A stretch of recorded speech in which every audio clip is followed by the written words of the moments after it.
that would put Americans back to work with the biggest investments in our roads and bridges since the creation of the interstate highway system, connect every American to broadband, make unprecedented strides in climate and clean energy leadership, eliminate all lead drinking water pipes for the biggest investment in clean drinking water in our history, and make the biggest investment in rail since the creation of Amtrak. And no surprise, there is a lot of interest and excitement out there. The National Governors Association, as well as individual governors on both sides of the aisle, like Gretchen Whitmer and Charlie Baker, have come out in support.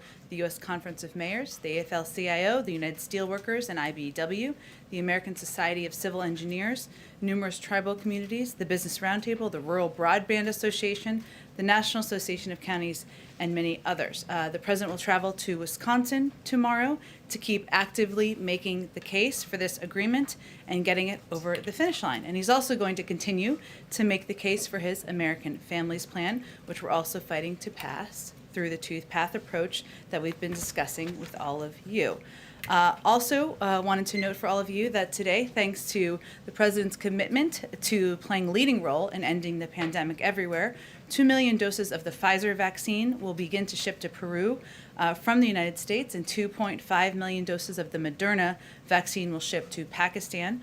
Over the weekend, we announced we are sending 1.5 million doses of Moderna to Honduras, and over this week, we'll be able to announce more places that the United States will be sending our doses. Finally, I wanted to make sure that you all saw that today, Education Secretary Miguel Cardona announced the release of nearly $4 billion in funding to the Puerto Rico Department of Education, including $2 billion from the American Rescue Plan to help the island's continued recovery from the COVID-19 pandemic. Secretary Cardona is in Puerto Rico today, meeting with students, government officials, and education leaders. Josh, why don't you kick us off? Great, thanks, Jen. Senator McConnell today said that President Biden should tell Speaker Pelosi and Leader Schumer to de-link the bipartisan infrastructure bill from any reconciliation measures. Does President Biden intend to tell congressional leaders what to do on this matter? Well, first, let me just reiterate, the president looks forward to signing each bill. He's long supported the two-track approach, and his view is that the American people are most interested in what we're going to do to deliver for them, how we're going to rebuild their roads and their railways and their bridges, how we're going to make sure they have access to broadband, that we're eliminating lead from drinking water. That's where his focus will continue to be. The case he'll make when he's in Wisconsin tomorrow.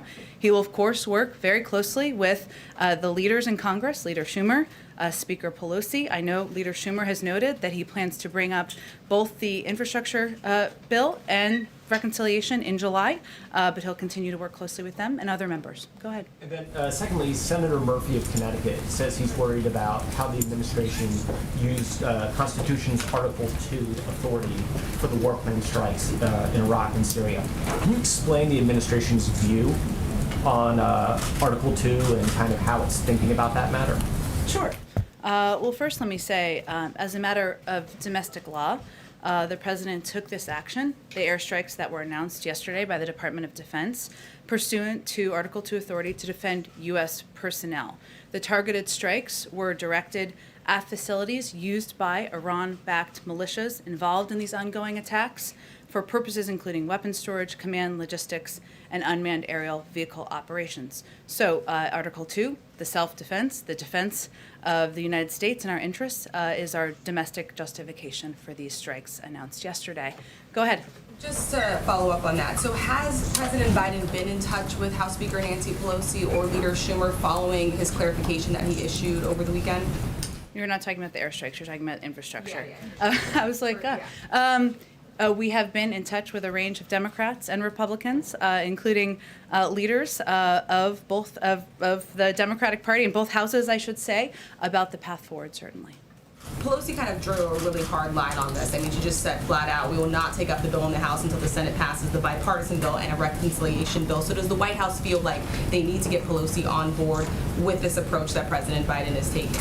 Look, I think the most effective role, most impactful role, I should say, that the president thinks he can play, and I think it's safe to say that leaders in Congress, Speaker Pelosi, Senator Leader Schumer, and including Republicans who supported this infrastructure bill want the president to play, is to make the case to the American people, to the public, about how officials are working together to deliver for them. And that's exactly what he's going to do tomorrow. That's exactly where his focus will be. And certainly we'll work in close coordination with leaders in Congress, but it's up to them to determine the sequencing of the legislation. Go ahead. Florida, does the president plan to go to Florida? Has he spoken to any of the victims' families so far?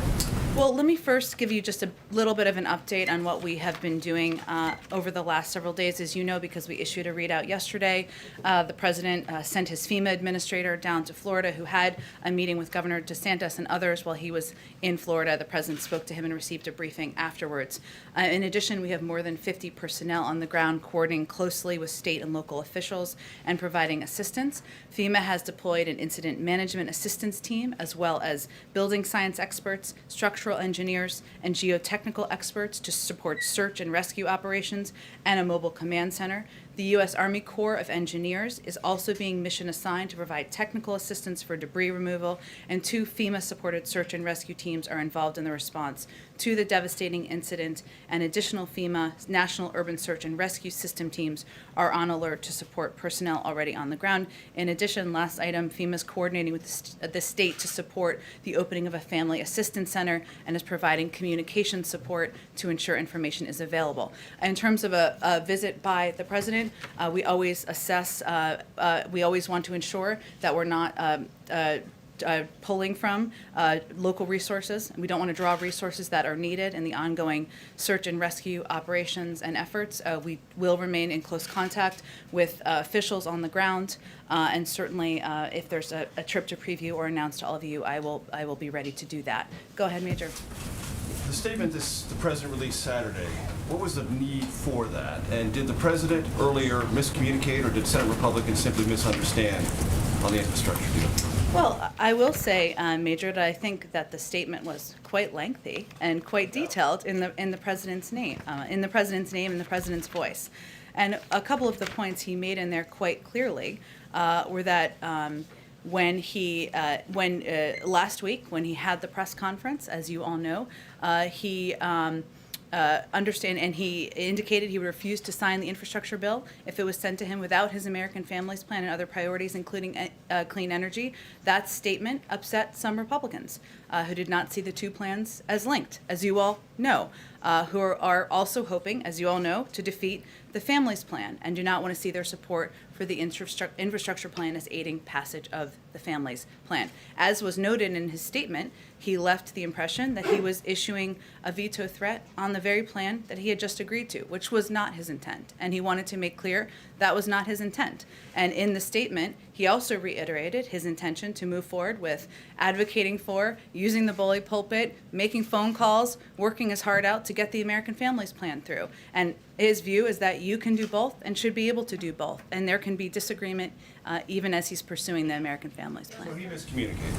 I think he made pretty clear, Major, in his statement this weekend that we issued this weekend, that he did not send that was not the message he intended to send. And you have said a couple of times the president's going to tell the country what's in it, but even those who have supported it say we'd like to know more about it. I mean, when are the details going to be really available for those, for example, who live in Flint, Michigan, or any other city in America that does have a lead pipe situation, to know exactly what's going to be spent, when it's going to be spent, and the core legislative language that, when I used to cover Senator Biden, he would be very much focused on?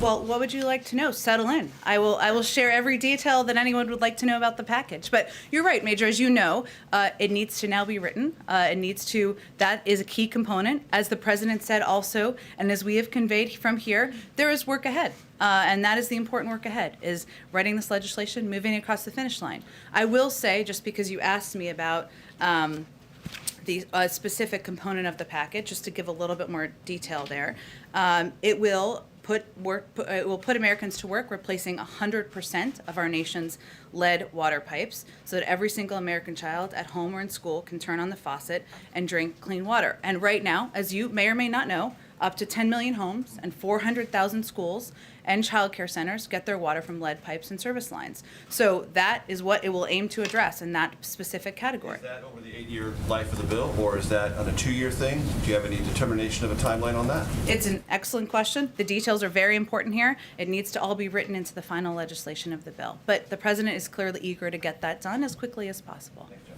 Go ahead. Thank you, Jen. Just Another question about infrastructure. You're saying that the president was trying to clear up what he meant on Thursday and that it was not his intention to issue a veto threat. He said, if they don't come, the two bills together, I'm not signing. Real simple. So did he change his mind or did he make a mistake? I will say, Peter, I know that we're quite focused sometimes on process in here. I understand that. The process of a bill becoming a law is important, but the president intends to sign both pieces of legislation into law. He is eager to do that, looking forward to do that. As you know, they are both moving forward on dual tracks in Congress. The leaders in Congress are ensuring that is happening. Okay.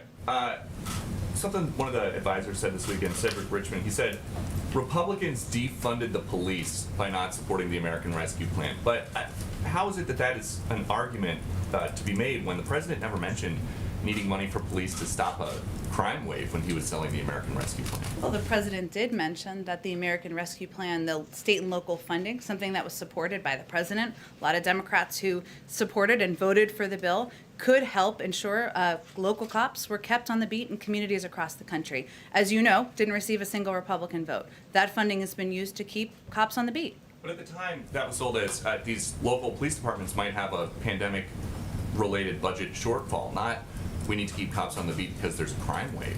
I think that any local department would argue that keeping cops on the beat to keep communities safe when they had to, because of budget shortfalls, fire police is something that helped them address crime in their local communities. For those in the local communities, the White House's argument was the American Rescue Plan is going to be $1,400 checks. It's going to be vaccines, vaccinators. It's going to put us on the path to beating the virus, not... It did those things as well. It was a pretty good bill and piece of legislation. Okay, Go ahead. Just one more. This weekend, Gwen Berry, who hopes to represent the United States as an Olympian on the hammer throwing events, won a bronze medal at the trials, and then she turned her back on the flag while the anthem played. Does President Biden think that is appropriate behavior for someone who hopes to represent Team USA? Well, Peter, I haven't spoken to the president specifically about this, but I know he's incredibly proud to be an American and has great respect for the anthem and all that it represents, especially for our men and women serving in uniform all around the world. He would also say, of course, that part of that pride in our country means recognizing there are moments where we are, as a country, haven't lived up to our highest ideals, and it means respecting the right of people granted to them in the Constitution to peacefully protest. Go ahead.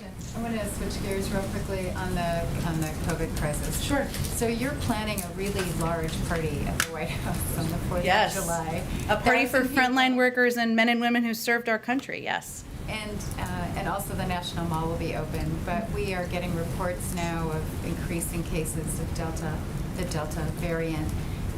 Experts are now warning that those who got the J&J vaccine might actually need a booster shot. Some of these experts have actually gotten such booster shots themselves to guard against the Delta variant. Is this too soon? Are you being risky by basically allowing many, many people to get to the National Mall on the 4th of July? Is there a risk that you could be, in essence, doing exactly what was criticized by the Trump administration? Creating large gatherings that are risky. Let me first say that we have been, our North Star has been data, has been scientists, has been the advice of our medical experts at every point since the president took office. And just a few factual details. I'm just saying, in addition to what you conveyed, the majority of Delta cases are in people who are unvaccinated. We may see some vaccinated people who test positive for COVID, of course, as we know from the data, but those people often have mild symptoms, remain out of the hospital, and the best way we continue to convey to people across the country to protect yourself is to get vaccinated, including and specifically the higher percentage of young people under the age of 27, who are at a lower rate of vaccination than people who are over that age. So I would say we, of course, will continue to evaluate any steps that need to be taken to protect the public, protect the American people, but we have made significant progress, and we are confident in our plans moving forward for July 4th. Is there anything that would change your mind? I mean, if we see a spike over the next few days, is there any chance that you could change the plans or curb it or limit it in some way? I don't. Especially because the people who are coming to events like this do tend to be young people. I don't anticipate at this point our plans changing. We, of course, are always driven by the advice of our health and medical experts, but beyond that, I don't anticipate that at this point. Oh, go ahead, Judy. Okay. Quickly, just on Israel. So Yeah. the president is going to be here today. Yeah. What are the plans? What plans do you have for a visit with the new Israeli government? Is that, can you say a word or two about that? Sure. And what your goals are for the visit? Yeah, absolutely. So let me first say, on the first question you asked, we are, we do look forward, the president looks forward to hosting Prime Minister Bennett soon. We're working on a date, but don't have anything to preview at this point in time. Today's visit is a chance to recognize President Rivlin's support for the bilateral relationship and for maintaining strong bipartisan support for Israel. The visit is also an opportunity to highlight the deep ties and enduring partnerships between our nations, as well as a chance for the leaders to compare notes and consult on both the challenges and opportunities facing the region. Overall, the visit will highlight the strength of the relationship, affirm our shared interest in security and stability in the region, and provide an excellent opportunity for high-level consultations on key issues in advance of a visit we have with the Prime Minister at some point soon. So it's also building, I should say, on recent engagements we've had at a variety of levels, Secretary Austin and Secretary Blinken, as well as our National Security Advisor. Go ahead, Caitlin. Senator Romney told Jake Tapper that his reading of the president's statement over the weekend was, if the infrastructure bill reaches his desk and it comes alone, he will sign it. Is that an accurate reading of that statement from the president? The president looks forward to and expects to sign each piece of legislation into law. And he's going to work his heart out, getting both of them across the finish line. But if the infrastructure bill arrives and the reconciliation package is not here yet, no one has clarified that, yes, he will sign it. So. Well, again, Caitlin, I know we're quite focused sometimes on process in here, but, and hypotheticals. The president's focused on selling this package to the American people, both packages, I should say. That's what he'll be doing tomorrow in Wisconsin, and we'll be working closely with leaders in Congress to move both of these pieces of legislation forward. Okay, so the White House is not going to say, yes, he will sign the infrastructure bill if it comes alone to his desk. The president expects to sign each piece of legislation into law. One more question on the airstrikes. If the United States feels the need to keep hitting these Iran-backed militia groups, does the president think that he needs to go to Congress to ask for new authorization? Well, the president has talked about his desire to update and work with Congress, Senator Kaine and others, to update authorization parameters and legislation. I will say, as I stated earlier, that the president is confident, as is our team, in our legal justification, I should say, through Article 2 and our authority and our ability to defend U.S. security personnel, which is exactly what we did in this case. Can I follow up on that real quick? Jen, was there any consultation with Congress beforehand or our allies regarding the airstrikes, and what's the next step? I mean, you've had the airstrikes, but is there a reach out to Iran? We completed a number of member and staff notifications prior to taking action and are continuing to brief members of Congress.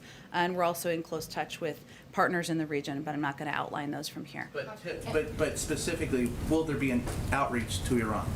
Well, I would say that we are obviously working through. We just completed the 6th round of negotiations as it relates to the Iran nuclear deal. I don't have a timeline yet for when those will reconvene, but I don't have anything to preview in terms of other outreach to Iran. Go ahead, Kelly.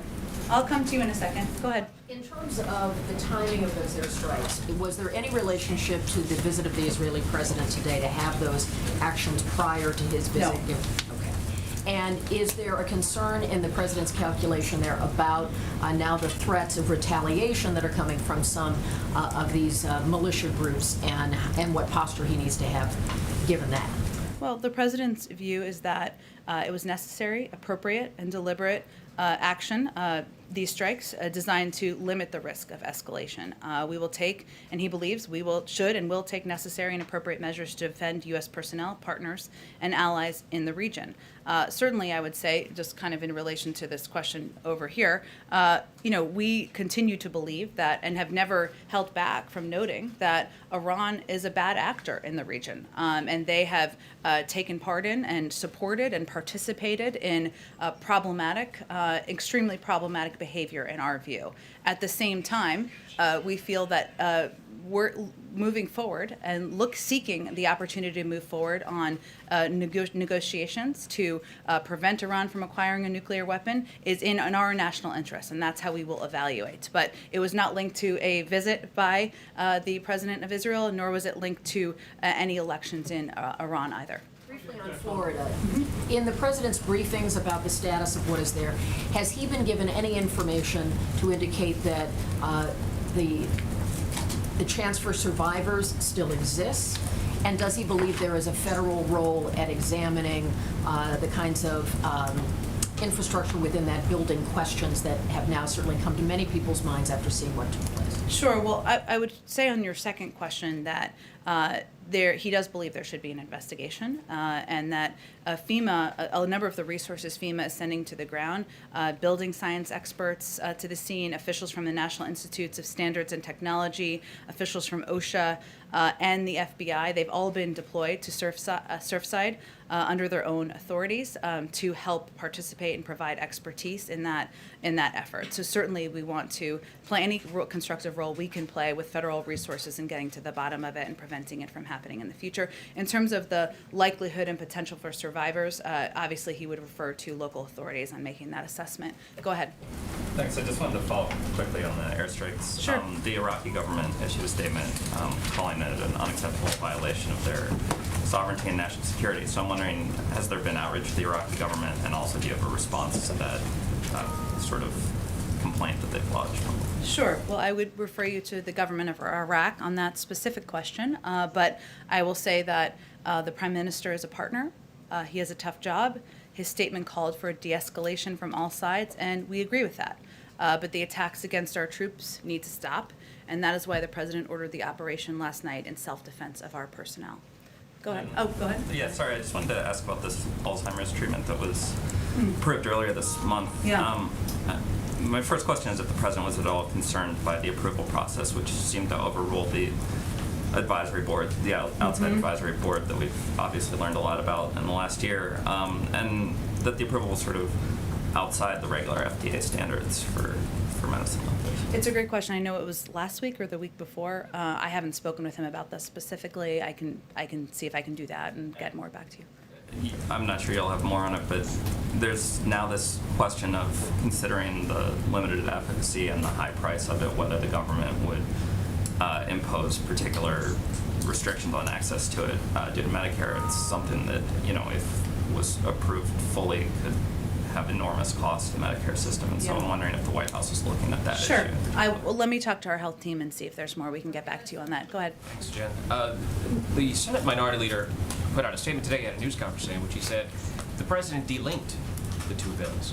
Does the White House take issue with that characterization, or do you agree with that? Is that what has happened here? I think the President is eager to sign both pieces of legislation into law. And he is going to focus his time and his effort on selling the benefits of these packages, what they would do for the American people, whether it's ensuring kids don't have lead in their drinking water, or making sure families have additional benefit from the child tax credit extension. That's what his focus is going to be. In terms of the mechanics and the process, we're going to work closely with leaders in Congress, but he wanted to be clear that he did not intend to issue a veto threat, and he remains committed to moving that piece of legislation forward, just as he remains committed to moving the American Families Plan forward. I'd give it a try. It was good. One other question on Article 2. Sure. What are the limits this White House sees in the president's Article 2 power? Does it acknowledge that there are limits? And to what extent does the president feel he needs to yield to the Article 1 branch when it comes to the authorization of force? Well, I would say that the president takes legal authority and justification for military action quite seriously. And certainly we consult our legal teams to ensure we have that justification. And we certainly feel confident we do. And when there are attacks against that threaten our troops, our men and women serving bravely overseas, and responding to those certainly qualifies as self-defense. Go ahead. Thanks, Jen. When the president announced the bipartisan infrastructure deal last week, he said, "I know the Senate and the House better than most of you do," and indeed he's had long experience in Congress and in the White House. So how does a situation like this arise where he has to issue a statement, a lengthy one, clarifying himself? You all have to reassure people on Capitol Hill. Did he underestimate the blowback that he was going to get from Republicans by making the statement that he did about, wanting to do these bills in tandem? I know there's a lot of interest in kind of rehashing the last several days. I get it. We're not going to do that. We're going to focus on our efforts moving forward. And right now, as you saw, a number of Republicans go out on Sunday shows yesterday and talk about their commitment to getting this package forward, their commitment to delivering these benefits to the American people. I just started out talking about the broad support from governors, labor unions, others in moving this package forward. And the president's going to go out to Wisconsin and sell this package to the American people tomorrow. That's where our focus is on. Along those same lines, then, in terms of moving forward, you mentioned earlier that the White House is in touch with a range of lawmakers on Capitol Hill. You mentioned some of the other support. But specifically, can you talk about outreach to liberal members of Congress? Are you guys in touch with the Progressive Caucus? There's obviously been some concern on the left about negotiating too much with Republicans. What reassurances, if any, have you given to liberal members of Congress on this front? Well, absolutely. We're in touch with members of from all parts of all parts of the Democratic Party, a range of members in the Republican Party. Absolutely. Some are the president's directly in touch with, but our legislative team, senior members of the White House team are absolutely engaged with, listening to, conveying, making the case for why there are key components of this infrastructure package that should be supported by a broad range of members of our party. And I will note that there are a couple of components, and some areas where there hasn't been probably enough information out there about the benefits, in areas where I think a number of members of the progressive wing of the Democratic Party would be excited about and support. And certainly, I mentioned earlier, removing lead from drinking water. That is something that, as I noted in response to Major, there are 400,000 schools, 10 million homes that could benefit, millions of kids who would benefit from that. Also, expansion of broadband. It's a national disgrace that African American families are 9% less likely to have high-speed internet than their white peers, and Latino Americans are 15% less likely. It will help address that. Also, access to transportation. Americans who are trying to get to work, including communities of color that are twice as likely to take public transit but often have fewer good transit options. That's just one component. If you go to climate, which is an area where I think we still are going to continue to do more work, making sure people across the country and people who care deeply about addressing our climate crisis know the components of what's in this package, which the president considers a down payment, not the end, a down payment. So 500,000 electric vehicle charging stations nationwide. That's what this would help support, with a focus on our highways and rural and disadvantaged communities. It would help buy more than 35,000 electric school buses. It will include the largest investment in clean energy transmission in American history. Will strengthen and revitalize our natural infrastructure, and it represents the largest effort ever to address legacy pollution.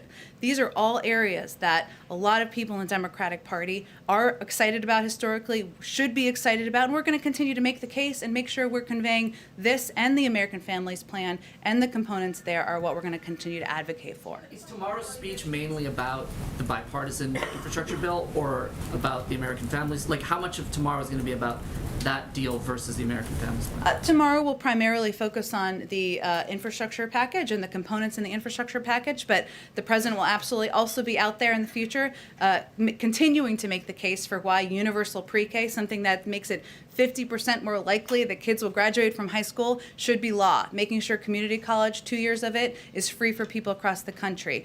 Extension of the child tax credit. Those are all pieces he will be out there advocating for in the future. Go ahead, David. Jennifer, I'm going to take you back to your Article 2 answers here, because they appear to be responsive to a specific incident or a set of incidents in which these UAVs were used against American troops. But that begs the larger question of whether the president believes he needs, in whatever replaces the authorization for the use of military force, something that is specific to the Iran threat, this category of threats.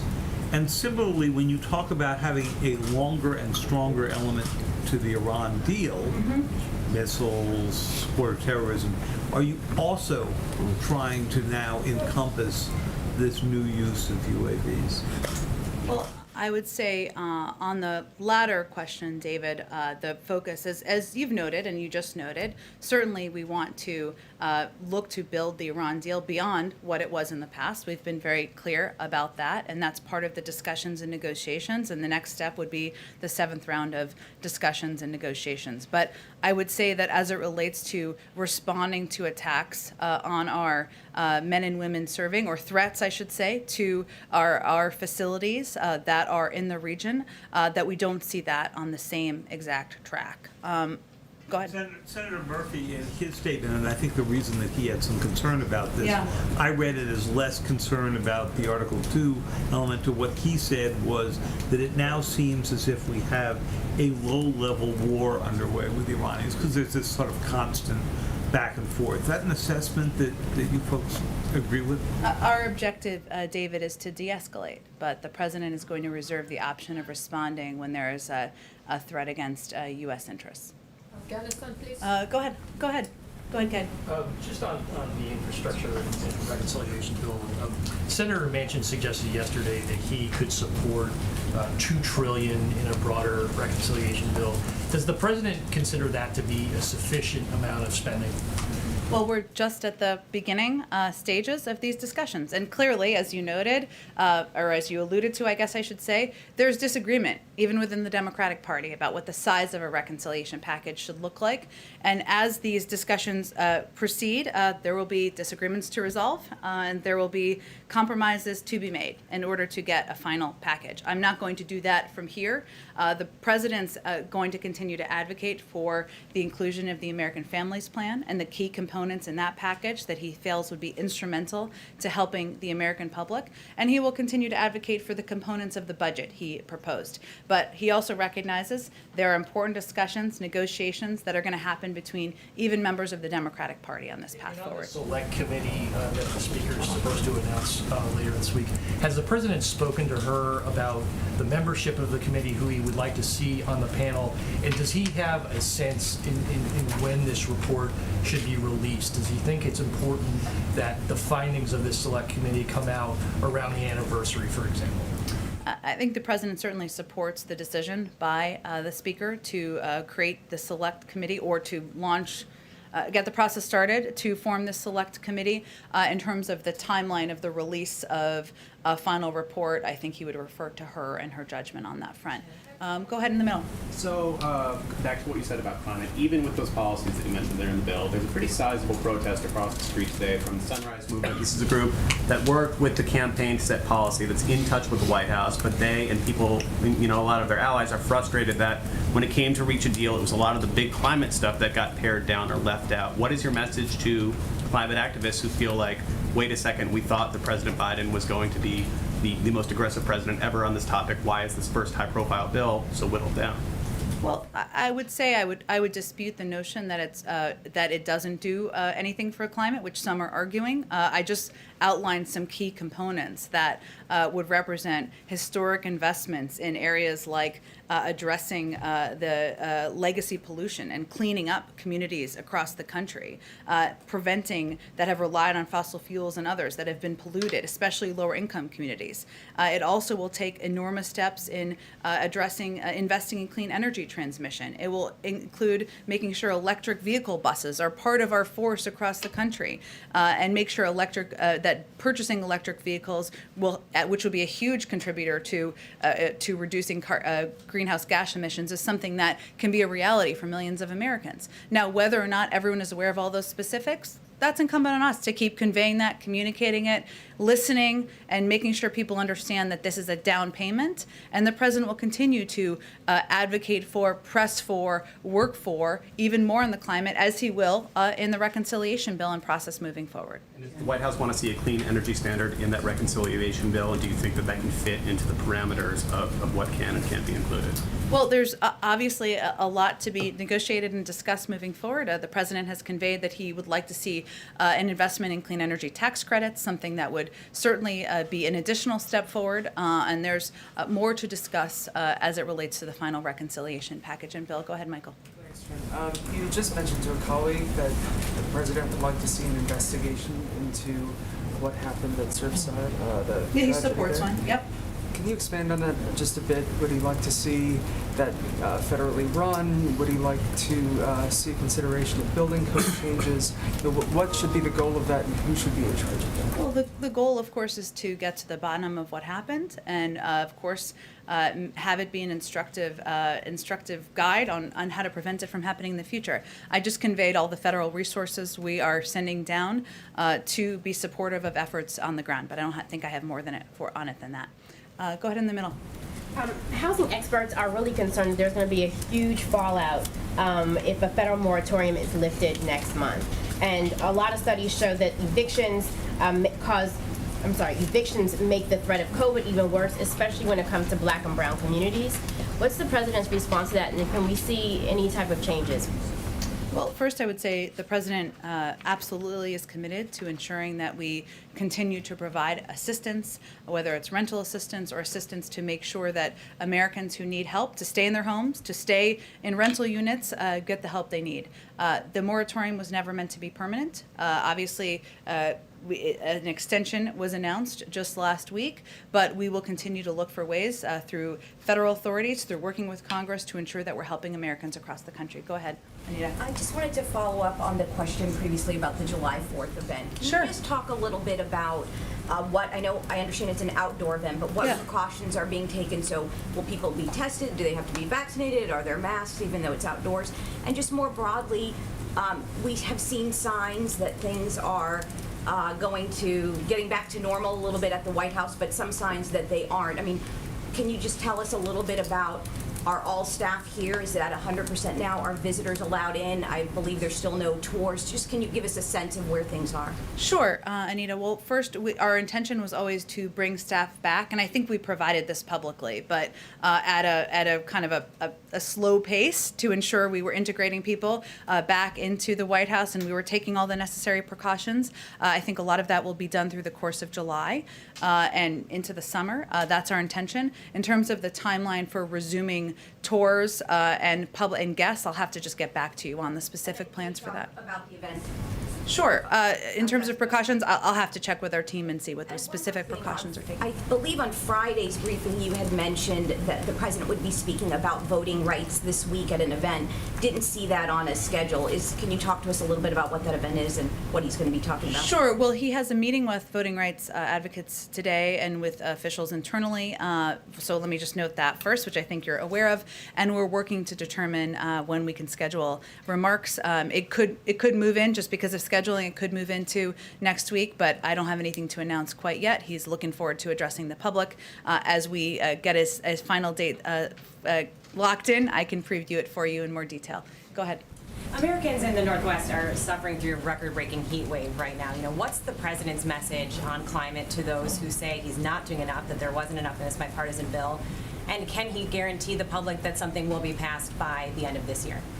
Well, first, I would say the president is also meeting with governors from Western states on Wednesday to discuss exactly the threat of these wildfires and what we can do from a federal level to help work in partnership. And he's been quite focused over the last few months on ensuring we are not just preparing and working closely with governors who are in states that might be impacted by hurricanes, but doing the same with states and governors and leaders who might be impacted by wildfires. He even got a briefing from FEMA just last week. I would say again that the president is absolutely committed to addressing climate. It is one of the 4 crises he's identified as central to his presidency. The components that are in the infrastructure package are a down payment on that, but he will continue to advocate for, fight for additional steps in the reconciliation package and moving forward through the course of his presidency. Go ahead, April. I want to ask 2 questions. One on policing and the other on voting rights. Okay. Voting rights. On policing, the framework was announced last week of policing, George Floyd Justice and Policing Act. But with that said, what pieces are in it that the White House applauds? What pieces are out that the White House wants back in? Because we understand qualified immunity may or may not be in there. Some parts may be in versus other parts. Well, I understand your question, April, but we're going to let the negotiators speak to more specifics of what is in the framework and the next steps from their end. We are closely in touch with them. As I've noted in the past, the president will look forward to welcoming them to the White House at some point when appropriate, but we're going to let them announce the details of their agreement or their framework when appropriate. Is the president in the debate where it comes to intentionality from police when someone is killed in their hands, is he involved in that debate? Does he stand on the side of that? How do you mean involved? Meaning that piece of, because there's a large component of the nation that feels that the intention should be put into it, as well as if it just happens as they're in police custody. So both pieces should be in it. Is the president weighing on one side or the other on that piece? Again, April, we're just going to let the negotiators speak to what's in the package and what's just in the framework at the appropriate time when they're ready to do that. And on voting rights, again, I'm going back to the issue that I asked, leaning in. It seems like the president is doing more. But is there concern if the president leans in too much with some of the members, some of the Republican members on the Hill, that it could backfire on him? Because we've heard that a bit. In what way? In the way that they don't want civil rights. If the president himself, with the gravitas, with the weight of this law be purged, if he leans in too much on it, could just backfire. Is that a concern from you and from the rest of the members in this White House? No. Go ahead. I just want to follow on Anita's question. Sure. Most members of the press who come in here now are vaccinated and don't have to be tested every day. Is that also the case on the staff? Is all the staff vaccinated? And if you're going to come in close contact with the president, you still have to be tested? Yes, I mean, it's different there's different categories of people who have regular contact with the president and otherwise. So some are tested twice a week, some are tested once a week. As you know, when there's travel, that's a different circumstance. But we still do have staff tested regularly here at the White House. And everybody in the staff has been vaccinated? I don't know if every single person has been, but we can see if there's more specific data on that for you. Go ahead. Jen, thank you. The first U.S.-Taiwan trade talks in 5 years are supposed to take place this week. China has responded to that, to the government of Beijing, calling on the United States to stop any form of official exchanges with Taiwan. How do you respond to the government in Beijing pressuring Washington like this about economic ties with Taipei? Well, let me first say this is not a direct response, but let me just convey to you what our policy is, which is that our support for Taiwan is rock solid. Taiwan is a leading democracy and major economy and a security partner, and we will continue to strengthen our relationship across all the areas we cooperate, including on economic issues. We're committed to the importance of the U.S.-Taiwan trade and investment relationships, and we will continue to strengthen our trade relationship with Taiwan, which is why we are looking forward to the upcoming Trade and Investment Framework Agreement Council meeting, which was recently announced. We have also been clear publicly and privately about our growing concerns about China's aggressions toward Taiwan, and the PRC has taken increasingly coercive action to undercut democracy in Taiwan. We will continue to express our strong concerns to Beijing in that regard, and also our concerns about the PRC's attempts to intimidate others in the region. Go ahead in the back. Oh, go ahead, Nadia. Thank you, Jen. I have a quick follow-up and a question. Sure. On Iraq, I know you exhausted all the answers, but let me It's try. okay, go ahead. Go ahead. One last time. How do you balance the White House, in this case, the president's duty to protect Americans, whether civilians or military in Iraq, by hitting these militias and risking being violating the sovereignties of countries like Iraq, for example?